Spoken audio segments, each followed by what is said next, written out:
Hi, everyone. I'm Phyllis Klein, and this is Poets in Conversation, and welcome one and all. Tonight, I have Bunkong Tuon and Greg Santos with us, two poets of Cambodian origins. BK, as we call him, lives in upstate New York, having arrived in the US with his grandmother as a refugee of about age 7 or 8. Greg lives in Montreal, Quebec, being placed for adoption as a baby after his birth parents fled to Canada during the Cambodian genocide. Both Greg and BK are educators and editors. They met when BK sent a poem to the journal Greg edits, which is the Quebec writers' literary journal Carte Blanche, and they realized they had so much in common, like being surrounded by ghosts, like being displaced and finding home through marriage and children of their own. They each have 2 kids. Their poems are slices of truth and beauty, inundated with honesty, empathy, compassion, and love. Their books are memoirs about healing from the trauma of a genocide and how this impacts everything that comes after it. I look forward so much to a reading and conversation that will move us and bring us closer. I'm going to read a poem to open up and a poem to close. And so when I was thinking about what I want to read about, 2 poems from my book came to mind, both of which have to do with, well, one is about the White Terror in Taiwan and some people who got executed, unfortunately. And hopefully the poem will tell you its story, the story about that. And that was in the New York Times in an article, and it just blew my mind reading the letters that they wrote. And then the other poem is also in my book, and I'll tell you more about that one at the end of the reading. So this one is called It Should Be Me Who Is Looking After You. Letters from the Dead. Only the night before execution are they given a pen and paper to say what will be unseen for decades. He takes the pen, writes the message to his unborn child. Before long, I will leave this earth. His wife feels their child inside her. All she knows is his disappearance, the emptiness. Alas, to be unable to see you, to hug you, to kiss you once. The child arrives. Her father is part of a flock of magpies. All she knows is her father is not there. I am heartbroken, he says. My regret is unending. All she knows is nothing. For 60 years, she knows not a thing until the letter arrives. Another takes his pen, writes a message to his son. On this earth, you will never see your father again. His father is a tawny owl on a blue oak branch. This is the saddest thing, he tells him. The son is lonely. You must not forget your father. This man writes to his mother, your son believes that people who die have a spirit. She feels him near her like a robin flying through an open window. Your son is determined to come to your side every day, to keep in touch. She feels the draft of wings on her face. To see your peaceful eyes, to make sure you eat 3 meals a day. So many days, so many years later, the letters arrive. The words fly off the paper to settle on teardrops, tiny lanterns that will never disappear.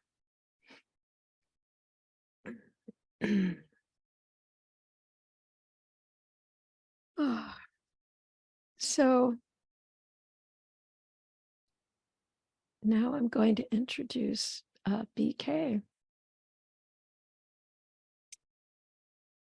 Bunkong Tuon is a Cambodian American writer and poet. He is the author of 3 full-length poetry collections. His writings have appeared in Copper Nickel, Massachusetts Review, New York Quarterly, the American Journal of Poetry, Diode Poetry Journal, among others. Tuon is a poetry editor of Cultural Daily. He teaches at Union College in Schenectady, New York. More importantly, he is the proud father of 2 beautiful and smart kids and the husband of a kind, compassionate, lovely wife. So thanks, BK, for reading with us, and I'm going to let you get started. Thank you, Phyllis. That is quite a beautiful poem. Oh, thank you. That just stunned me into silence. What a great start. I'll start this reading with a poem that I actually sent to Greg Santos, and he published it in at Carte Blanche. And it's a poem about what it means to have children after surviving the Khmer Rouge genocide, the Cambodian genocide. During that time, the communist regime split up families, separated loved ones, trying to break down family structure and love because they didn't want people to be loyal to anyone else but the government. As a result, I grew up without parents. So to have children, for me, it's a kind of resistance. My daughter and son are like symbols of triumph and love, which is a lot to ask from them. But I think, as I said in a Facebook post, of all places, that parenting is a kind of therapy for me. So the poem is called Moon in Khmer, and my daughter's name is Chanda, which means moon in Khmer. So it's a poem for her, but I think I have to include it that is a poem for both kids. Moon in Khmer, you are light when the sun is punched out and darkness reigns. You are the antidote to what came before. Black blood, black heart, hands tied, kneeling before a ditch of human bones. Your laughter pierces the silence of night that bore witness to the once blood-soaked land. Your existence is resistant to the genocide that orphaned your father and drove his family out of the homeland. You are love against the hate of the Khmer Rouge. This is the meaning of your name, Chanda. This is how we defeat Pol Pot.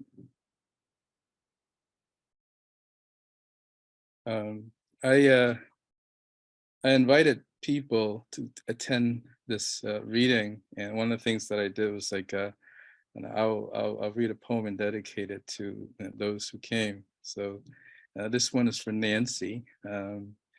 It's called The Rescue, and it's about me. When I was in middle school and high school, I was pretty small. I still am small and short. My wife is actually a couple of inches taller than me. Um, and I was a minority and a visible one at that, which meant I was an easy target for bullies. And this poem is about that experience, but more importantly, it's about how the library, an incredible resource, provided solace sort of, and ultimately emotional, intellectual, spiritual sustenance through books. And it's really about how important the library was, has been, and still is for me. It's called The Rescue. There's no other option but run. The bullies are after him again. Inside the library, the AC makes his chest hurt. Soon, he forgets about the chill and takes refuge in a book. The poet's name sounds familiar, like the name of that uncle killed by the Khmer Rouge, or a name that was once his, but it got lost in the shuffle of paperwork and refugee shame. Pages flap, his entire life flies out. He stops at a poem that speaks of his wounds and weeps. Outside, the sun continues to climb. The bullies are gone now. Their imaginations are blackbirds dropping from the sky. At the end, there's only him and poetry. The poet is gone. The library disappears. A key appears in the poem just for him.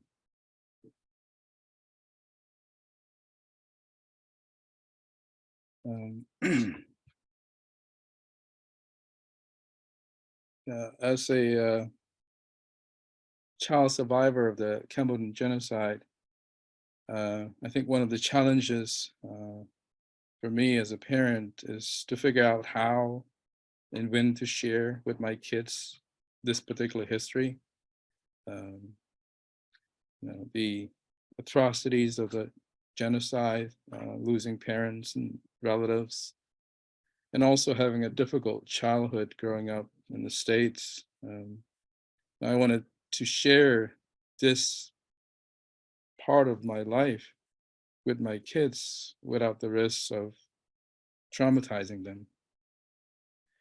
So this poem is a little bit about that. Um, uh, and, yeah, we can talk more about that later if you have time. It's called On the Anniversary of My Fake Birthday.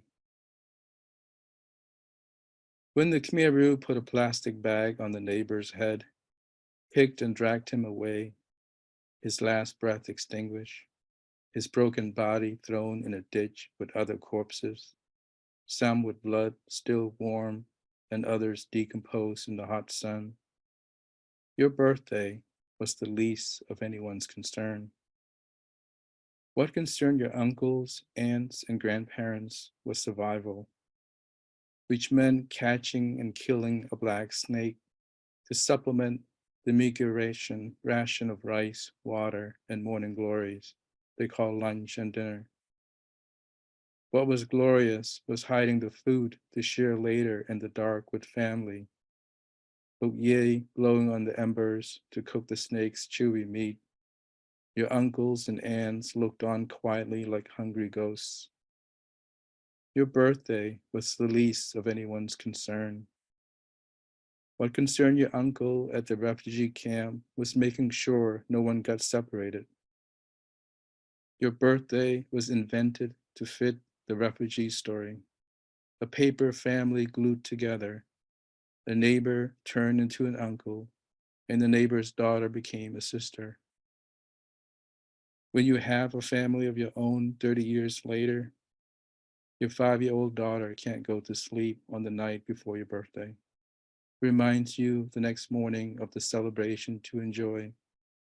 Squeals in sweet delight when she sees the cake with my little pony candles she and her mom have picked out and decorated. You ask her to help you blow out the candles, and you eat the triple chocolate cake that your daughter loves. All you ever want on this day is to see her radiate. You play along this birthday game because you want her to have a normal life. You pray that she will never ask to meet her grandparents, whom she assumes are still living in Cambodia. Well, that wasn't a fun read. Okay, we'll get this. This one is for Robbie Nestor for being here. Thank you, Robbie. Uh, I don't really know what my uncles and aunts think of me as a poet, someone who works in the realm of poetics, of reading and writing. Like traditional immigrant and refugees, elders, parents, in this case, uncles and aunts, they want me to be doctor or engineer or lawyer, some kind of profession that provides financial security. It's the American dream of refugees and immigrant parents. And this poem dramatized this tension of what the elders want and what you want, what you really want. And also, it's about the loneliness of being a poet in a refugee family. This is my experience. Not all families are, not all refugee families are like this. Okay. It's called Winning Poem. I try not to let it get to me. After all, what has poetry done for them? Did it stop the Khmer Rouge from making ghosts of neighbors and family members? Did hands let go of sickles? Were throats spared? Did poetry fill ditches with lotuses and streams with fish? Did it bring back loved ones? What does it matter that my poem won a prize and I am asked to read in Boston? The real prize is survival. Everything else is for the next generation. Be a doctor, lawyer, engineer, anything but a goddamn poet. So I take the orange line to the city, read the winning poem. On my way back, I stop at a Burger King, spend my prize money on a Bacon King, 2 large fries, and a Dr. Pepper. I eat and eat until my poem is no more. This one's a little lighter. I grew up in the 1980s in Malden, Massachusetts, about 10, 15, 20 minutes north of Boston. I wrote this poem trying to capture that time period, the movies and music at that time, and what it was like growing up Cambodian and also, you know, a minority in a predominantly white world at that time. Malden has changed quite a bit. Anyway, it's called Dead Goat. I remember Rocky Balboa beating up the Russian, and everyone in the theater stood up and cheered. I never felt so American before or since. A girl from Steeltown, PA got a scholarship to dance her heart out. What a feeling it was to be alive in this part of the world. Birds chirped their morning songs. My body was young, thin, razor edged.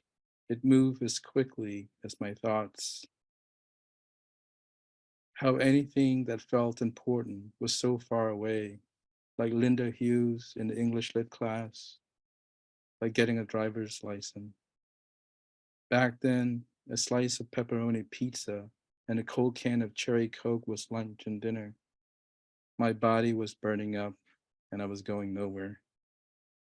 Death was in the movies and thus entertaining, and happiness was the pop songs on the radio. And racism was racism. It was the fabric of the American flag. I learned to bear it. Like a dead goat following me around, only I could see and smell the nasty little thing. So it was growing up Cambodian in the 1980s. It was the only childhood I knew, and it was mine, no matter what they said. And the goat that followed me, that was also mine. And me cheering on Rambo for killing the Viet Cong who looked like my uncles and aunts, that was me too. I have about a couple more poems left. Phyllis, are we okay with time? Yes, you're fine. Okay. This one is for Jim and Carol McCourt, good old friends of mine, also neighbors. They have been really wonderfully supportive. They even take care of my kids sometime when things get a little too heavy.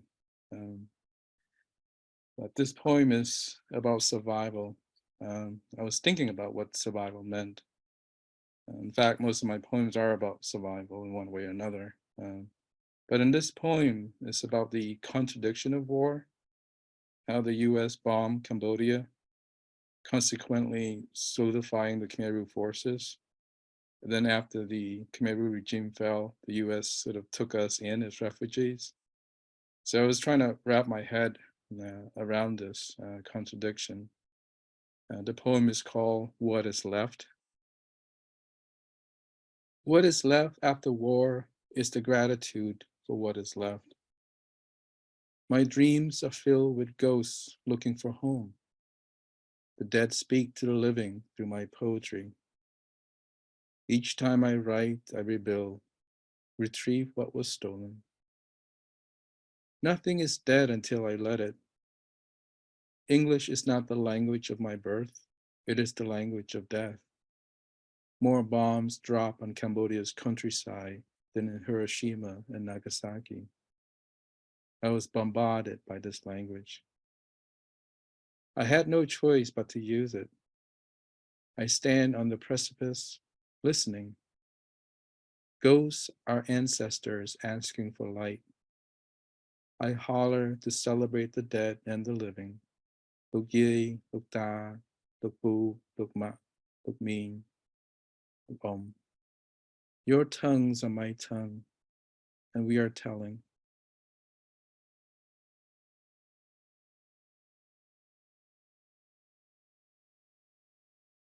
I haven't read this poem in a long time. I'm sure Nancy, Jim, Carol, Robbie are familiar with this one. This one is for the new audience, folks that that is just sort of discovering my work. Is my origin story poem. It's a poem about the only memory I have of my mother, and that is of her passing, where I thought she was asleep, and I thought how everybody around her were being rude while my mother was resting. Um, I began writing because of loss, because of a hole that I carry with me, the loss of my mother, the loss of the motherland, and ultimately the loss of home. Um, and we could talk about rebuilding later, but no, this is the origin story poem. It's called Under the Tamarind Tree. The child sits on the lap of his aunt under the old tamarind tree outside the family home. The tree stands still, quiet, indifferent. The house sways on stilts. Monks in saffron robes and nuns with shaved heads, lips darkened with betel nut stain, sit chanting prayers for the child's mother. Incense perfumes the hot, dry air. There emerges a strange, familiar song between the child and his aunt that day, a distant one, melodic but harsh, as if the strings are drawn too tight. Each time the child hears prayers coming from the house, he cries. Each time he cries, the aunt, a girl herself, pinches the boy's thigh. Um, I, I think that's good, right? I have one more, but we can let Greg read. You have time if you want to read one more. Go ahead. Okay. Last one, I promise. Uh, um, I think I should read this one for my wife because, like I said, I'm here because she's over there taking care of the two kids. You might hear the background of my son getting a bath and all that stuff. That's what's happening out there. So this one's for her. It's called Poetry Doesn't Sell. It doesn't put food on the table. It doesn't pay for your auto and life insurance, your medical bills and mortgage expenses. It doesn't send your children to college or set up your retirement fund. It doesn't help a friend dying of cancer. It doesn't fix a leaking roof, help buy a brand new car. It doesn't even mean what it says half the time. Poetry is your daughter looking up, saying daddy for the first time. It is after apple picking one afternoon in a tiny studio near the university. You and your girlfriend were making sandwiches, and you touch her hand. She turned around, rested her head on your chest. You breathe in her autumn hair. She smells so sweet, tender, and warm. It wasn't the Macy's perfume you bought her last Christmas. It was her. Right then you knew she would be the mother of your children. I changed the daughter to children. Well, you had to do that, right? You Well, couldn't thank you leave. so much. Oh, I hope the poems give you a sense of what I do, the forces, the obsessions that have shaped me over the years. oh boy, I'll say. Well, so yeah, Greg's got a big heart. Yeah, that's what I just feel. I feel all of our hearts just joining with you. And the sadness of that there was nothing that we could do, nothing, in that situation, just the helplessness of that. And all that we have to be really so sorry for. So, how do we start? Yeah, I just have to say, um, I like it when poems make me cry, and so your poems get my highest honor. Yeah, Okay. I think if I could step in here, I think one of the things that moved me about BK's poems and about discovering them for the first time was how much they moved me and how much they resonated with me in many ways. I guess recognizing his Cambodian ancestry, but also being a parent.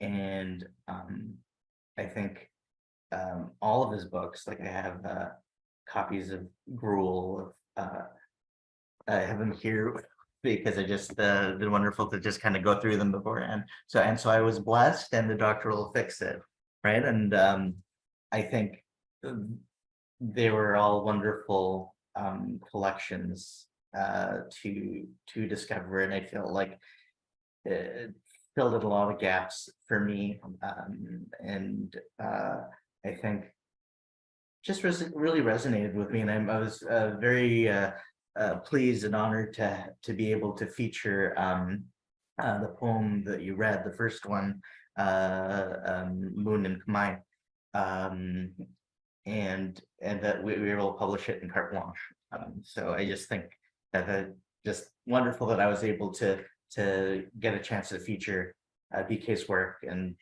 kind of spread that power of poetry. I think that's something that has always resonated with me, and what I guess the power of poetry. That's something we can talk about more. Yeah, I can only imagine what you felt, what you must have felt when you opened that poem up and read it, not knowing BK at all. And then, with your own history being, different, but so connected, so much in common. It, Yeah. that's the way we heal, is to connect.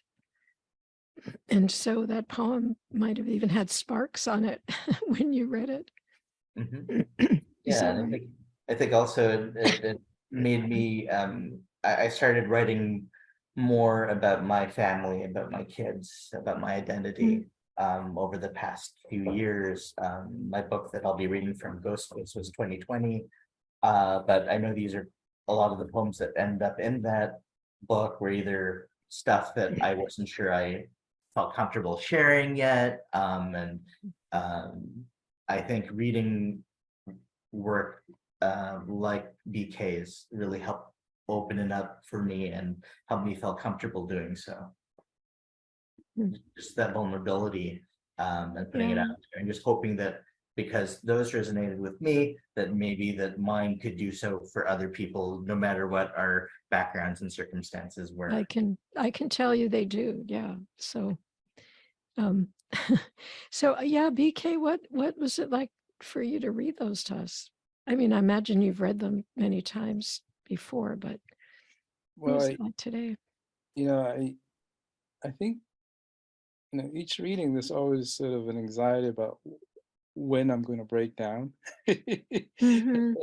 Sometimes the poems that I thought I got a hold of, it takes me by surprise, and I could feel that my voice is slowly sort of crumbling, and but I think that's the quote unquote the problem of talking about things that have been haunting you for quite some time. And I think it's probably, the reason why they speak to others, because of being honest and being vulnerable, and not because you want to perform that, but because these are the things that are real to you. These are the things that, they have stayed with you, and that you need to kind of confront it. Writing doesn't heal you. I thought that would be possible, but it has helped me to be freer. And the scars are always there, but the poems release these emotions and feelings, and you feel better afterward. And it's even better when you share it with people, when you read these poems with friends and strangers. My family doesn't read this stuff, doesn't know this stuff. I give them my first book, uh, uncles and aunts each a copy, and I went back to Malden. You can see that no one opened the books, and that's okay. That's okay. I guess it's okay. It's okay. Because they I don't know what they think about my poetry. Like I said in that poem, for Robbie, and you have to understand that English is not their first language, and they came here in their late 20s and 30s.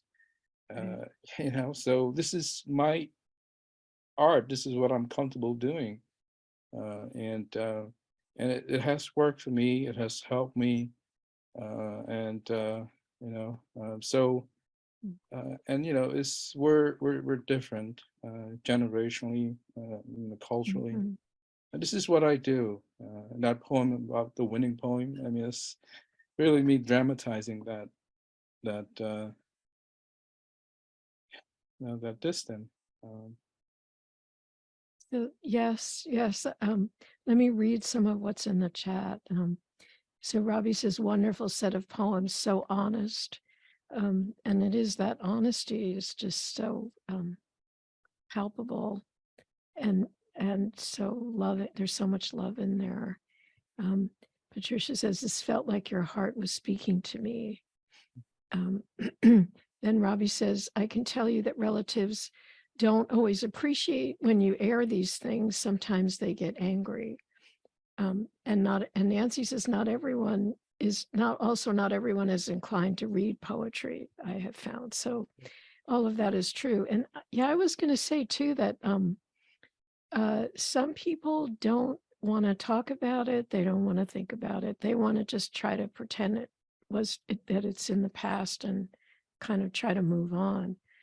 And, that doesn't work, as we know, but that's often, they just don't want to hear anything about it. So I don't know if that's part of what's happening for you. But to me, speaking about it and, having it be more open, it's scary. It's really scary to put it out there. There is a lot of vulnerability. And yet, when your heart is in it like that, I think people do really respond with love and connection. So certainly what I think we've all been feeling here. If I can speak for other people. Thank you. Yeah, yeah. And I just want to say that that poem that you read, that had some description about what you saw as a child. And, and then about your mother and, hearing about how people didn't talk to you. They didn't, try to explain things to you. They couldn't. They probably were just so terrified themselves. And then coming here and then, being bullied, which I know Greg is also going to read about that too. So all of those things it's just like a, 1-2 punch in a way, that makes it even more important to write about it. And as you say, to figure out how to rebuild. And, I think we can all honor what you've done, both of you, to figure out how to heal from so many different kinds of trauma, so many levels of trauma. Mhm. So, yeah. I think the um, the idea that writing, I know for myself, was like it's hard to explain why poetry to people who've asked. I still don't necessarily have a good answer for it. I feel like BK said that this is our art, and I say that it's often a vocation, a calling, that has it's the art that helped me. I think whether it's Moss, I mentioned in the book that and that I was adopted, and that also I dealing and I had a wonderful childhood, but I have the trauma of losing my father as a teenager because of cancer, and I think just they're like doubly different layers there, and I think Ghost Face is a book that explores all these different layers, and I think if it wasn't because of poetry and writing that that it helped me explore or put these down on paper and then I guess exercise them in a way. And they're like BK said, the scars and the trauma are still there. They're they exist, but I think putting them to paper or typing them up on the keyboard did something. It put it out there, and then publishing them and sharing it with the world did something. Um, and yeah, I think it's just been again. While there's hard things to hear when BK shares his poems, and I think moments that maybe that I'll uh, share as well. But I think so many people have uh, experienced moments like these, or then also experience the joy and all the different emotions that we all feel. In this case, coming from with parenthood, in our cases, and having families and sharing our stories with people, that that's been a healing process and it's always ongoing. Yeah, thank you. Well, this is a good segue, I think, to introduce you now, Greg. So I have to find my introduction. Oops. And thanks again, BK. Thanks feels too small of a word, but okay, here we go. Greg Santos is a poet, editor, and educator. He's the author of Ghost Face from DC Books in 2020, and several other poetry collections. He is an adoptee of Cambodian, Portuguese, and Spanish heritage. He is the editor-in-chief of the Quebec Writers Federation's online magazine, Carte Blanche. He lives in Montreal with his family. Visit his author's page at gregsantos.me. Greg homeschools his 2 children alongside his wife, and they live with an adorable 2.5-year-old winter white dwarf hamster named Sprinkle. They will soon be adding a rescued dwarf hamster to their family. Do you have any hamster poems? I wonder. I think I do actually, in that I will read from. It's not Good. Yeah. current hamsters, but Oh, right. yeah, I think I know the one. And we do have the one that was soon to come is actually here now, so we have both of them. Oh, good. Okay. All right. Well, I'm gonna let you read now. Thank you so much. Thank you so much for the introduction, Phyllis and BK. Always an honor to speak with you and to hear your poems. So I'll be reading some poems from my 2020 collection, Ghost Face. And I will start off with the poem called Cambodian. And I think what's interesting about some of the poems that I'll share is that, like I mentioned, I was adopted as an infant, and so my knowledge of Cambodian background and culture didn't come till much later. Something that I felt was important, especially having kids, to explore that, but also to honor my Spanish and Portuguese heritage. And both my parents came from immigrant families who immigrated to Canada in the 60s. So Santos is Portuguese from my dad's side of the family, and my mother's side of the family is from Spain. And anyway, so this book explores all of this mix together. But again, I mentioned recognizing my Cambodian ancestry didn't come till later. So I'm just going to start with this one. Cambodian. Are you Cambodian? So, were you born in Cambodia then? Have you ever even been to Cambodia? Then how can you consider yourself Cambodian? How do you mean?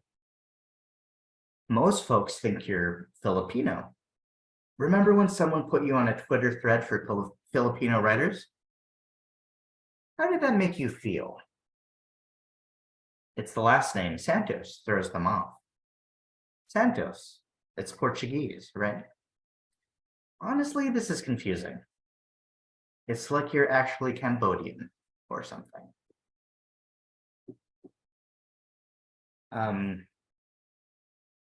This next poem is titled Siem Reap, Cambodia. Before stepping into a taxi, a young girl struggles to take the city with her.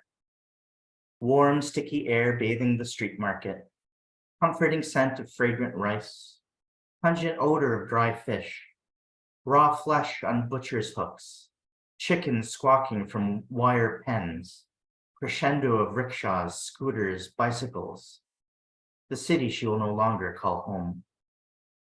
As she speeds away, the city recedes into memory, once dotted by women tending to the paddies. The rolling countryside recedes into memory, children splashing among water buffalo. Now, echoes of distant missiles pierce her memories. Murders of crows dive into reddened fields. The faces of Angkor watch as the city crumbles, as another one of their children flees, taking nothing but me, gently growing inside her. And so that one's an interesting poem, particularly because I've never been to Cambodia. One day I do hope to do so with my family. I think that would be a wonderful adventure for us. But it was a way for me to imagine and think about my birth mother and honor that. But this next one is a little bit different in tone. It's called Childhood. Let me just find it here.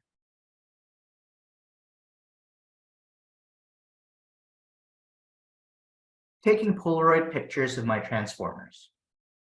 Dancing to Michael Jackson's Smooth Criminal before my parents' mirror.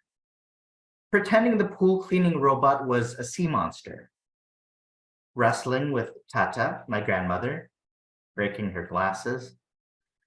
Making my pet rock its cloth bed, tightening its leash. My goldfish, Tom, Jerry.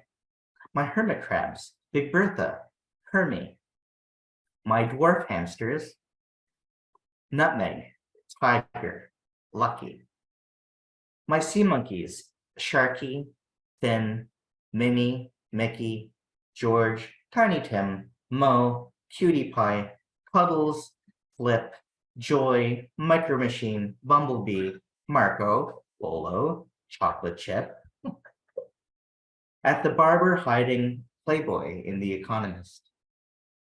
My terror of clowns. My parents paying my birthday clown to leave. Book gifts from my parents. Why was I adopted? My longstanding belief in ghosts. So yes, the hamsters that I have now, that we have in the family, are Sprinkle and Serendipity. So we've now added some dwarf hamsters to this list. So this next poem is called My for Baby. And I'm just trying to find it.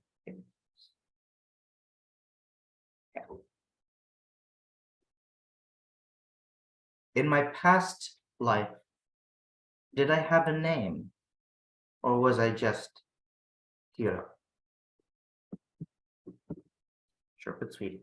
And I just a little note that I remember after I had written this poem, it was thanks to I think a correspondence with BK that helped me go over some of the Cambodian words and in various places. And I know this is one of the poems there that again that I'm grateful for BK's help and guidance there. My pronunciation might also is likely completely off, but it's something that I'm again hopefully working on. Oh, and so this next poem I'm gonna read actually from a pamphlet that came out in 2018. It's called Blackbirds. It was with Eyewear in the UK. And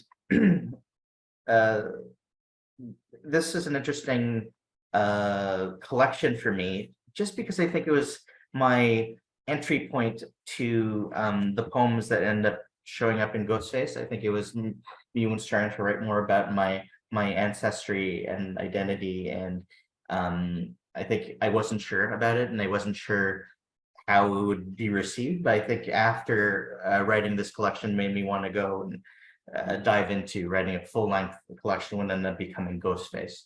But this poem is one that is for my mother, and again, I'm very grateful that my mom is here online to listen to these poems here. And so this is called Adoption.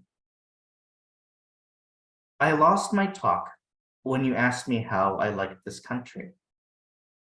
When you remarked that I was the only Asian student in class, even when I explained I was from here but adopted.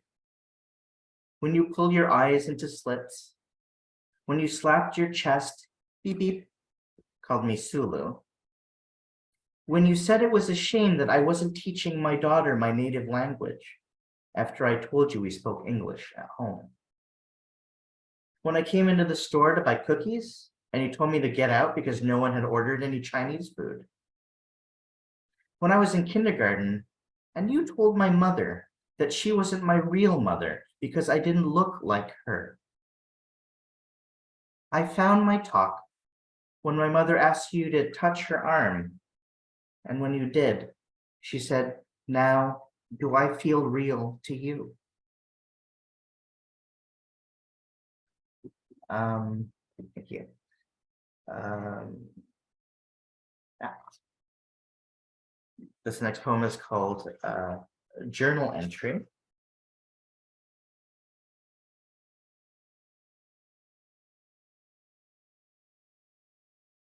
If I ever visit Cambodia, I wonder what it will be like to be met with smiling faces that look like mine. Will I feel at home or utterly alone? I asked this question before I had my children, my links to my past, present, and future.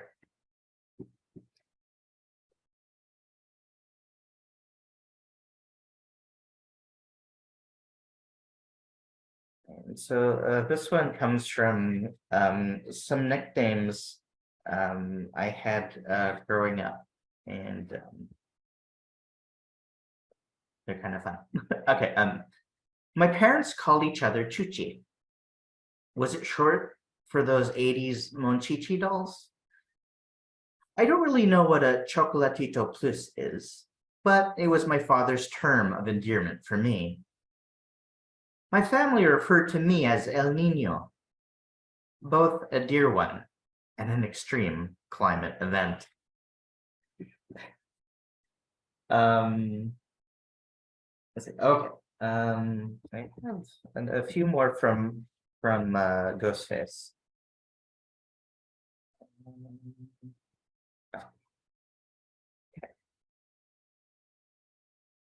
I think this one also made me think of I guess BK's poetry and my own. So this one's called Forgetfulness. I don't want to forget. Sometimes it's necessary to forget. Forgetfulness dulls the sharp edges that cut too deep. I need to remember so that they are not lost. This is a present for my children to one day remember. And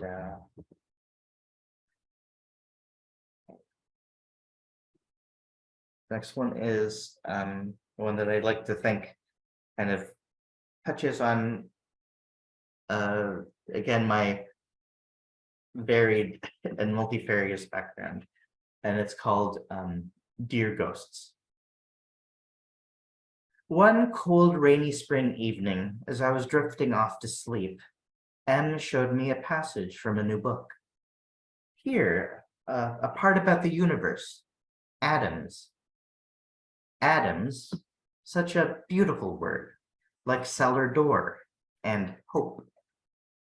Read this, you might want it for your book.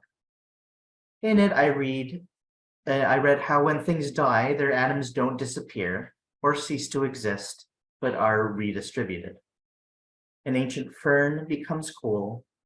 This lump of coal begets a diamond, and on until the atoms of the fern are nothing but a speck in the web of my open hand. Your faces flash in the attic of my memory. You are welcome, spirits. I toss up the covers, rush to my office. I'm struggling to capture this moment. How do I grasp onto these silvery apparitions? The moment is gone, and I'm left gasping, grasping for something to hold. The distant sound of our dishwasher, some light rain outside, and it's gone, gone, gone, redistributed away. Dear ghosts, where do your atoms reside? Father, Tata, Nana, Chico, my grandparents. The birth family I never knew. I like to think that you still inhabit our planet. We contain multitudes, right? The galaxy in the speck of a birthmark, the one that I call my chocolate spot, my chocolatito plus, that cannot be smudged off. A planet, a galaxy, the cosmos, heaven. In the palm of my hand, the size of a mustard seed, head of a needle, where angels reside.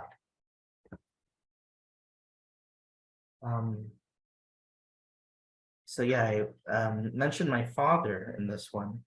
And so it's interesting how when we have our dreams, that we can sometimes, if we remember them, we can speak with loved ones who are no longer there, or just I think experience the world in a different way. And so I'm going to read this one, which is inspired by a dream that I had uh, about my father, and it's a haibun, which is a Japanese poetic form that starts pretty much in prose block and then ends with a haiku. And so it's called Rainbow Fish. Dad showed up in my dream again. It has been a while. Waking up foggy this morning, I was gasping to make some sense of it all. I barely remembered, then suddenly it came, a rainbow fish swimming into view through the murk. I was in his office at my childhood home. He had a present for us. It was a box, transparent and fringed with gold. Inside was a delicate chain necklace with a clear pyramid hanging from its end. The pyramid glittered, a prism in the sunlight.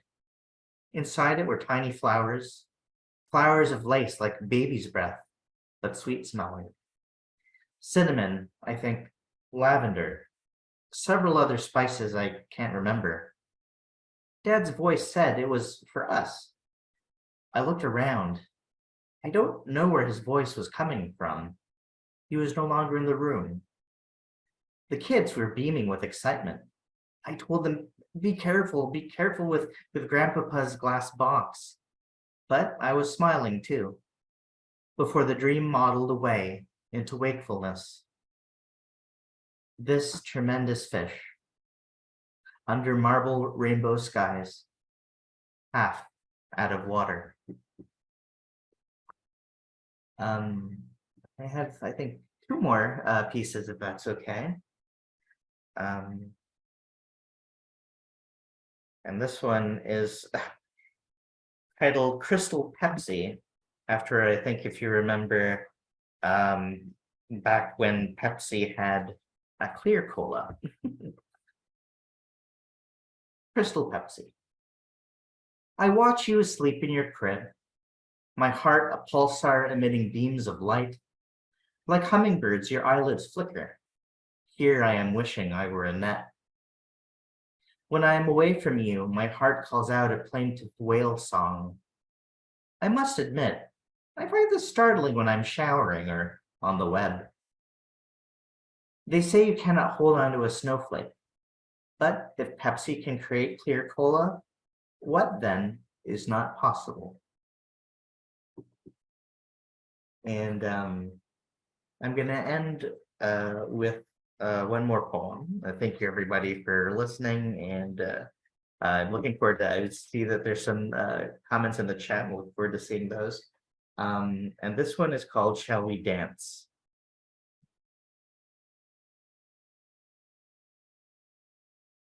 And I guess it was, takes place in 2018 when I think I wrote it.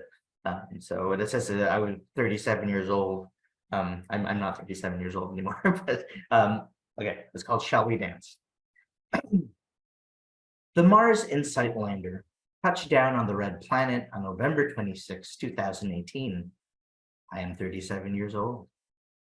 At the beginning of December, some space wind blows past a seismometer and is recorded by NASA to study Marsquakes. How odd it feels to write down that word. On this date, December 7th, 2018, as my children cut through water, during their swimming lessons, twirling about as if in zero gravity, I click on a link from my laptop.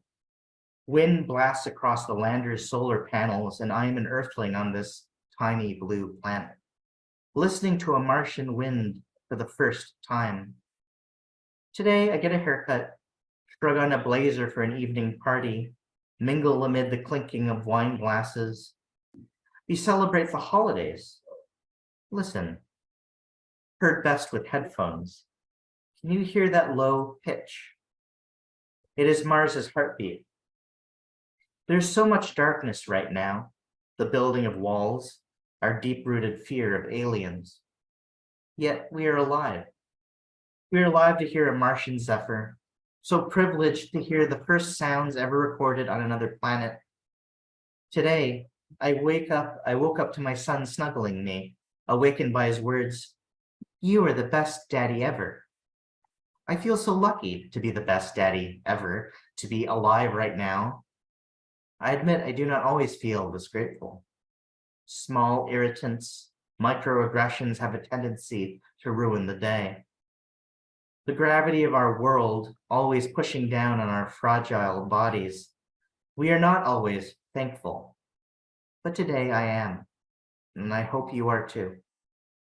For an instant, in the grand scheme of things, I am thankful.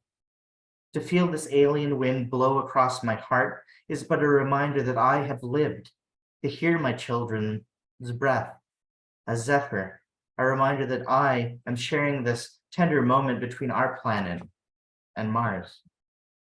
Dear Earthlings and Martians, may we continue sharing this grateful space dance together for eons. Thank you. Oh, thank you, Greg. Dear Earthlings and Martians, love it. Well, why don't we all unmute and take a minute to appreciate these two amazing readers. Some applause or yeah. Good to hear. Yeah.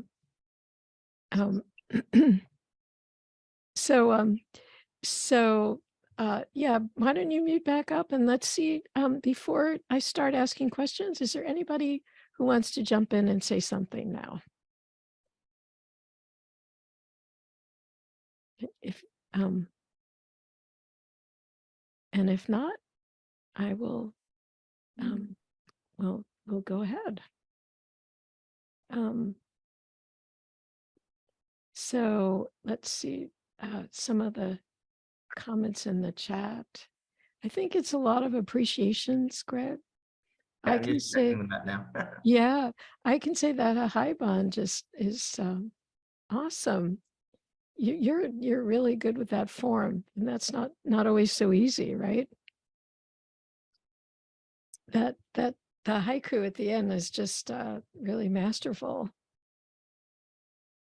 Yeah, thank you. I think it's always interesting to, especially when I'm feeling like I'm not sure where to go with my writing. I feel like trying out poems with using different forms with different constraints actually helps me write just because it gets me to think outside of the box or out of my usual my usual way of writing. And so I think this poem was one of those where I was just trying to, not sure where to go with this, but reading about various forms, poetic forms is always very fascinating to me. Yeah. And the other thing was just seeing you as a little kid with the two ways of El Nino, the two different. I love that.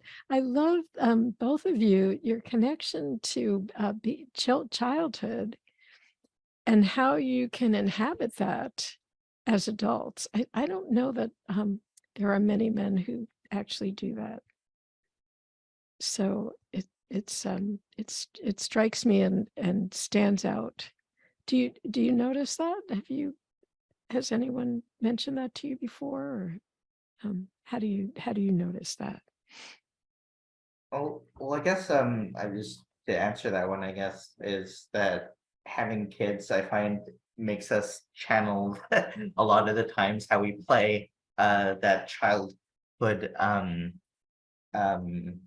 not innocence, but I think it forces us to play and on a daily basis. And I think I like having that appear in my writing too, when I have a chance. I think I like poems too that can touch on have touches of humor, but then also can move us or make us cry or make us think, or have a message, or maybe they don't have I think what I love about poetry is that I often say that, like, when you say, well, do you like music? And people say yes, and like, what in honor of music? And I know with poetry, it's like what uh not every poem goes in the same direction, or some people have some poets go a certain, write a certain style or write a certain way, and they're not all the same. Mhm. And yeah.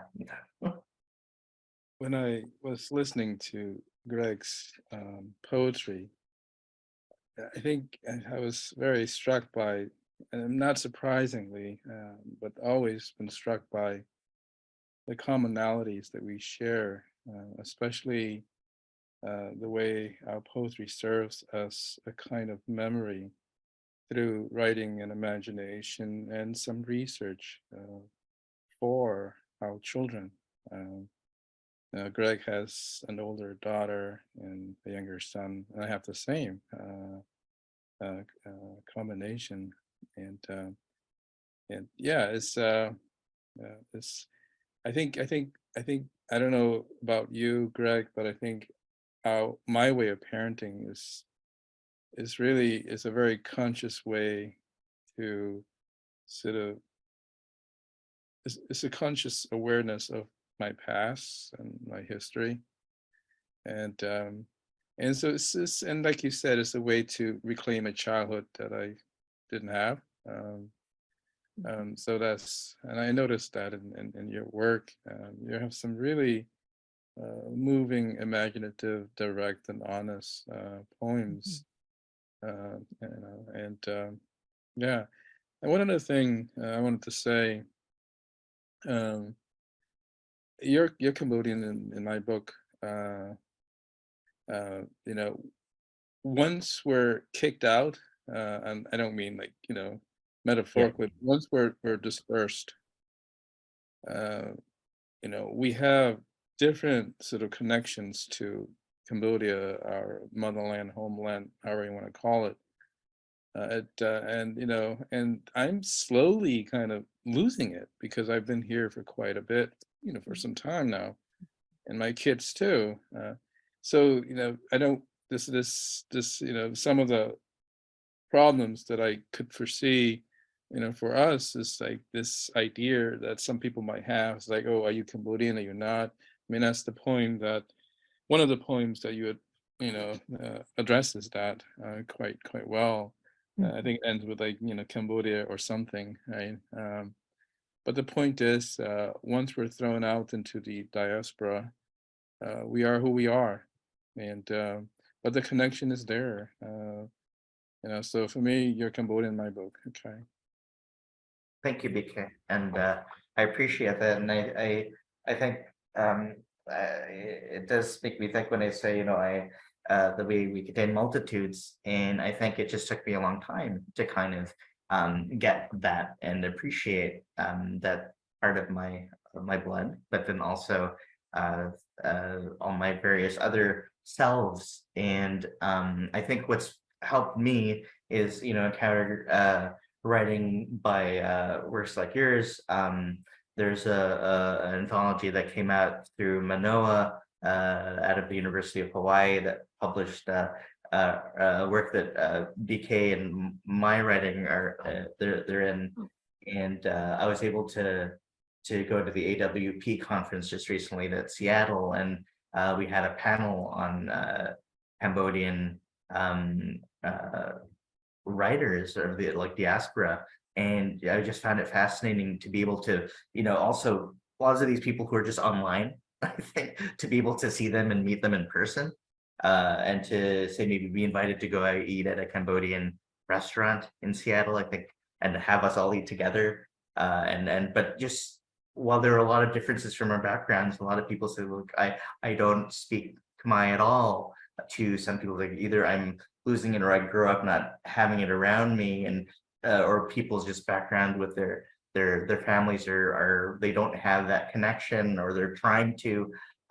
You see that there's all this we're all so different, but then we also have a lot of those commonalities, and I found that fascinating. But also to be welcomed by them, and to say it's the same as you, that welcoming it, because I didn't have that growing up, so I think that's been wonderful to be discovering over the past many years, and to kind of add these layers to myself, and I think that's helped me a lot with my own, I guess, m- my own understanding of myself. Yeah, thank you for that. So I apologize. People have their hands raised and I haven't seen it on my screen. So let me ask Mirna, would you like to talk with us? Sure. Um, well, let's start this way. BK, I'm not sure if I should call you that, or Bunkong, or I don't want to mutilate your name, but okay. When you read your poems to, I think it's Robbie and Jim and some others, and I know you did it for them and you read them for them, but it felt awfully strong for me. I felt that you wrote them for me, not for me, but certainly read them to me, because they were so incredibly relevant. And once again, and directly speaking to me, regardless of the differences in actual experience. The actual facts really have nothing to do with it. It can be this country or that country. It can be this century or maybe even previous century. But the way wounds feel and the way you speak about survival, these topics, unfortunately, have not changed, at least not for me. And when you spoke about the fact that the survival is the paramount motivator for the big part of your life, that's exactly what it's all about. And there were other things. There was a mention of being in the library and having books as your function as your shelter. It's like, you absolutely spoke for me in that moment. That's exactly what was happening. And all the other little details. And all I can say is that if you can transmit your feelings so powerfully to another person, well, then, your poetry has made its mark. Thank you. And I, for one, am very grateful. I think you did a fabulous job. Well, I remember your poetry from last week, especially the one about your husband who was hiding. And that one was very powerful, and it resonated with me because of the stuff that we're talking about, regardless of our historical and cultural differences. And you have a young child who was a survivor, and just keep doing what you've been doing in terms of working on that memoir. And it's for your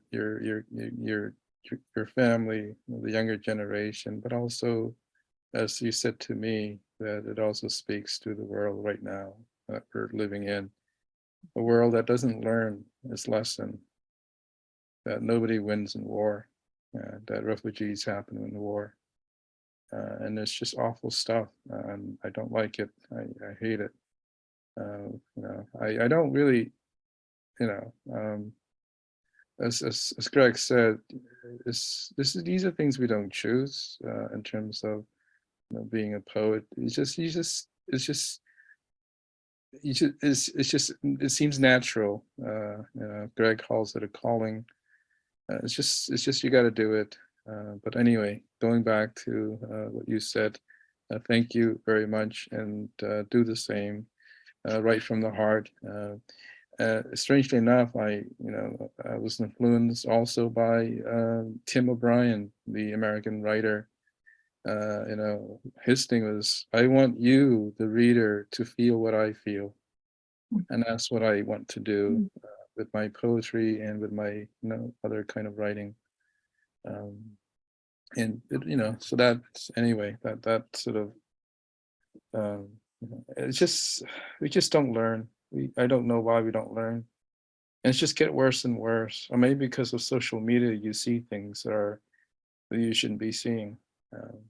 It's just ugly. Anyway, thank you very much.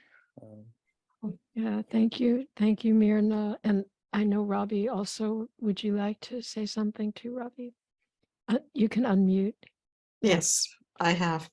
I've heard you read before, BK, but I don't think I've been struck so much before by what you said about your relationship to English. And I was interested to hear you say, what is your relationship to English? Do you exorcise the Englishness of English, the contamination, or how does it work? Yeah, it's complicated and full of contradictions. It's really weird. It's what I have now.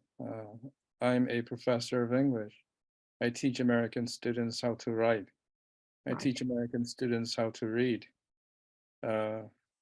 But that's the language of the pilots who drop bombs, who created this tsunami of the Khmer Rouge forces to take over. And as a consequence, we're here. I think being a teacher and a professor is a way for me to kind of change the narrative a bit in terms of providing students texts that are full of discomfort and full of displacement, so that they won't be in their complacency, which is really what America is if you are of a certain class and race, but especially of a certain class. And I teach at a place that have certain people of a certain class. And so that's a big part of it, teaching, choosing certain texts, and the way I teach. I like to kind of continue to have accent, continue to speak grammatically incorrect. That's a way to, to infect the English language a bit more. It's a way to say that there are different Englishes out there. Or inflected. So that's a part of it. But it's I'm more comfortable in English than I am in Khmer now. I can read Khmer, but I can't write.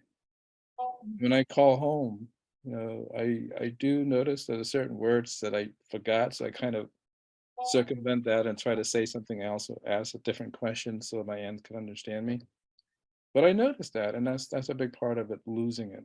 And yeah, it's just a very difficult position to be in, as a refugee in a country that was responsible and connected to the Indochina War and the migration from Southeast Asia, from Vietnam, Laos, Cambodia. Those migration sort of histories are connected to that, and it's really, I am grateful to be here, because I wouldn't meet my wife, I wouldn't have the kids that I have, I wouldn't know Nancy and Jim and Carol and you, Robbie and Greg. There's no doubt about that. Okay, but then the reality is, it's really painful to be an orphan. That childhood really fucked me up. Sorry. I don't have. No I don't need have a to good answer. apologize. I don't have a good answer What are to you your sorry question. for? Yeah. That's why you're here. They dropped to the F word.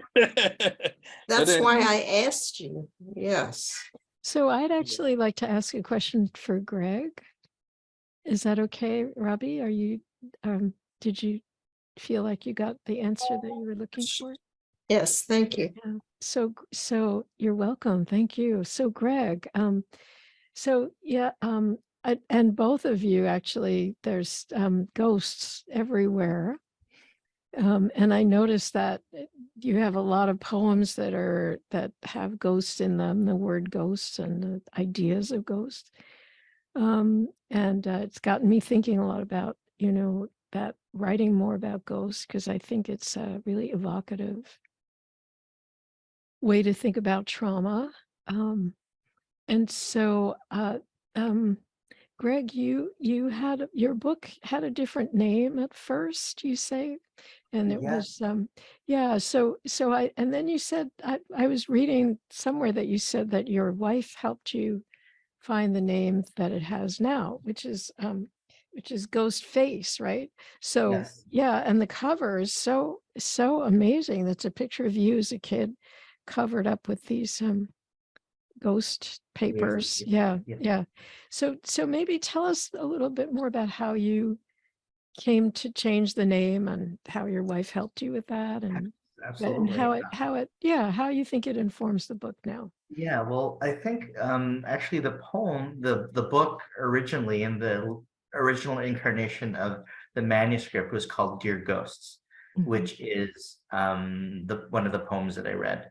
And I just felt like that really spoke about the I guess the essence of the book, that I'm writing these poems to ghosts of my past, to people of the past who are no longer here with us, and kind of but then also kind of that they're dear ghosts, that they're not scary, that they're not frightening, that there's something cherished. So it was originally called Dear Ghosts.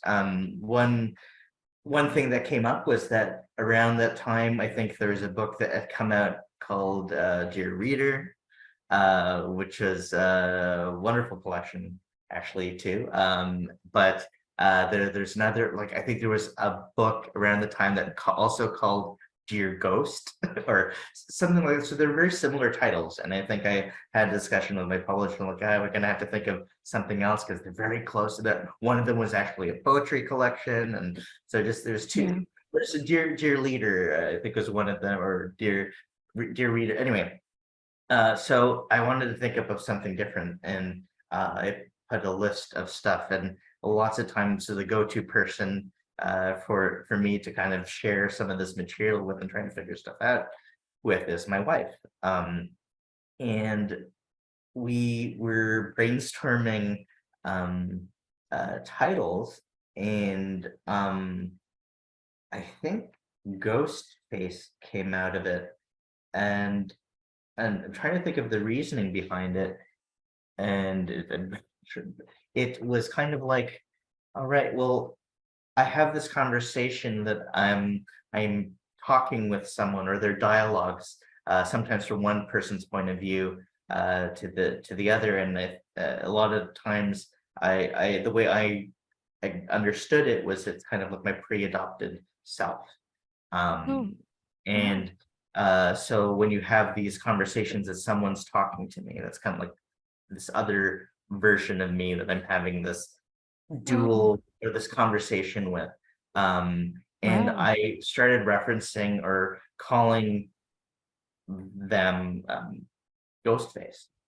And so then it became that, well, and again, my wife suggested that, and like, where it's this other face, Oh, that there are yeah. also these faces that I speak to that maybe I can't see very well anymore, like the idea of people from my past. So yeah, so I think that was very much how it came up. And then when my wife mentioned Ghostface, I'm like, okay, that's it. That's to be the title of the book.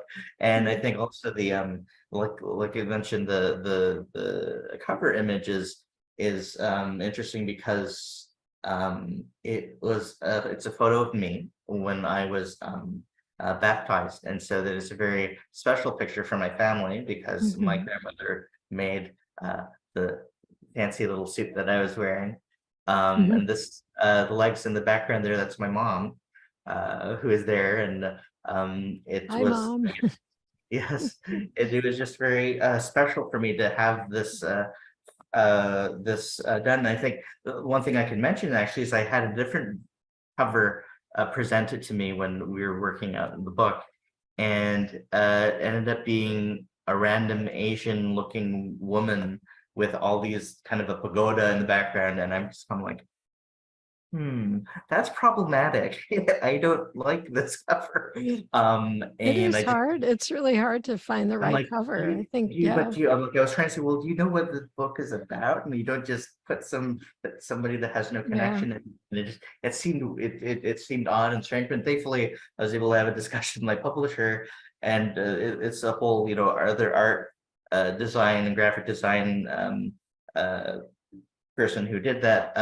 But thankfully, I was able to say, hey, I have this picture. Let's see what we can do with it, and it that's what really came up. And works. so it, Yeah. it means a lot. The cover does mean a lot to me. I think it's Mhm.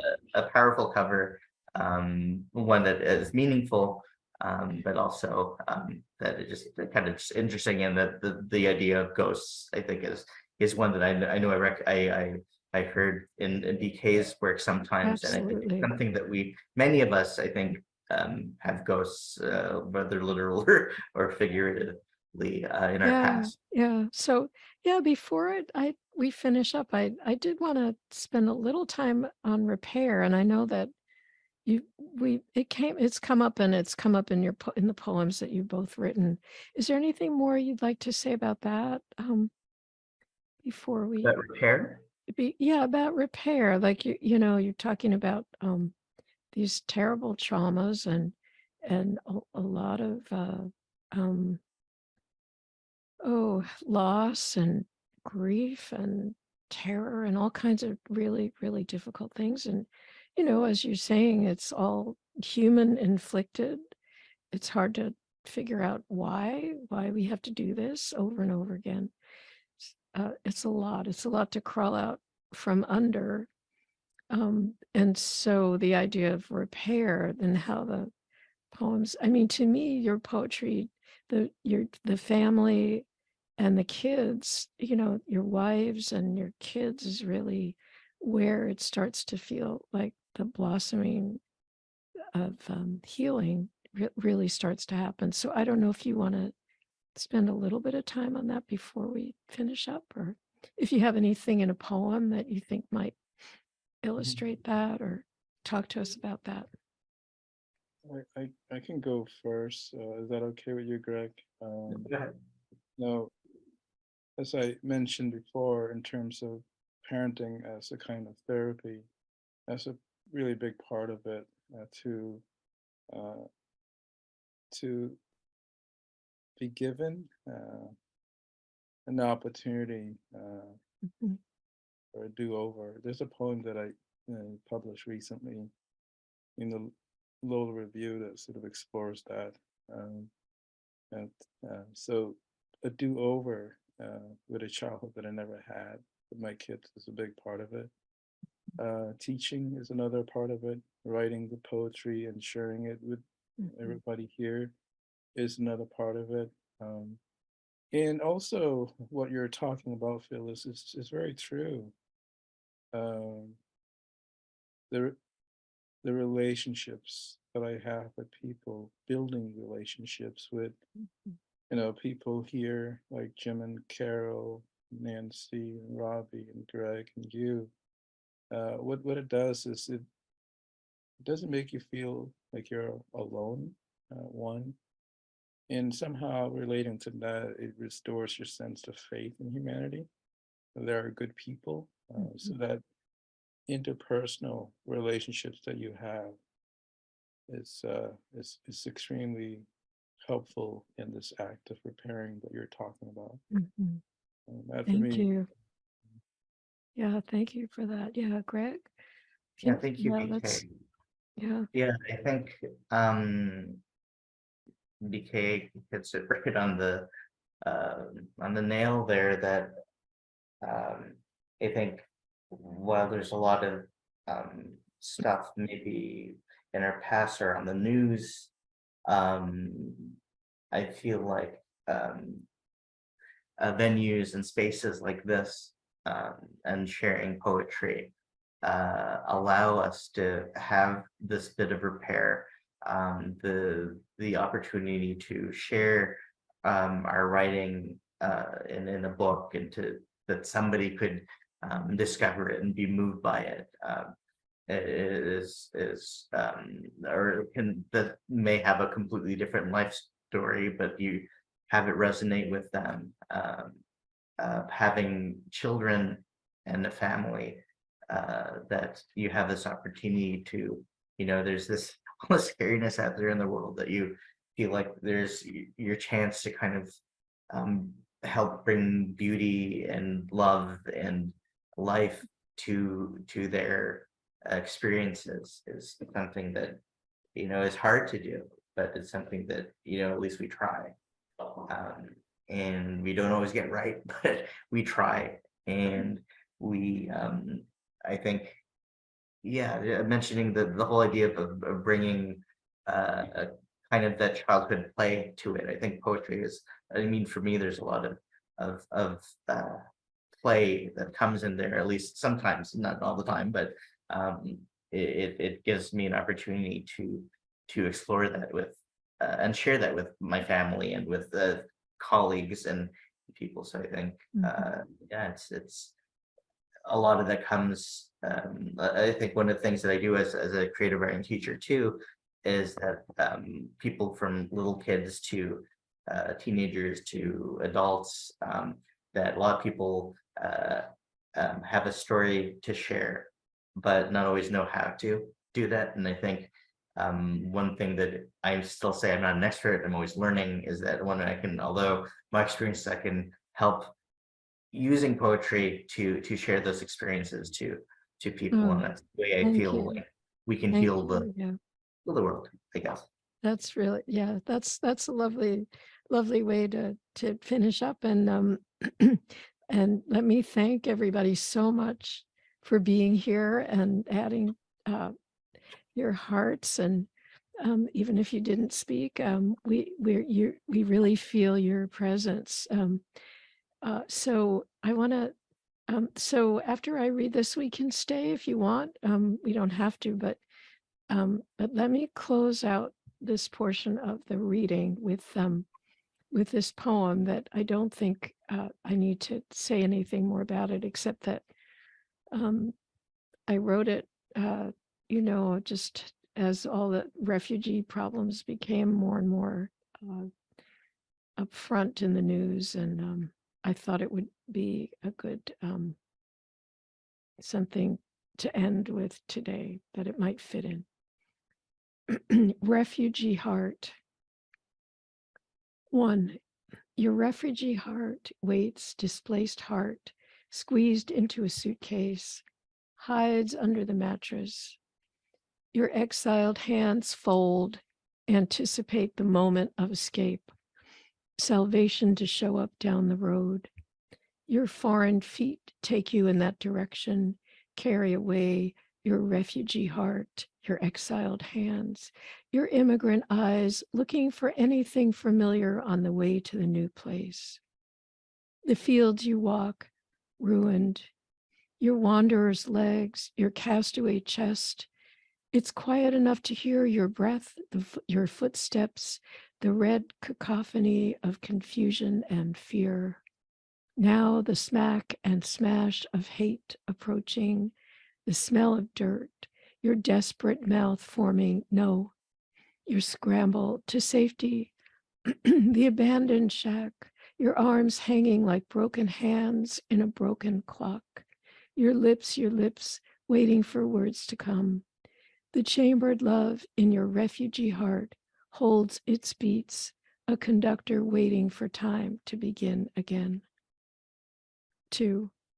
Poor refugee heart, surrounded by thorns, forgets how to love. Contortionist heart tries to find its way out of the rhetoric of hate, dodge the hurtling word bullets and gray war machines.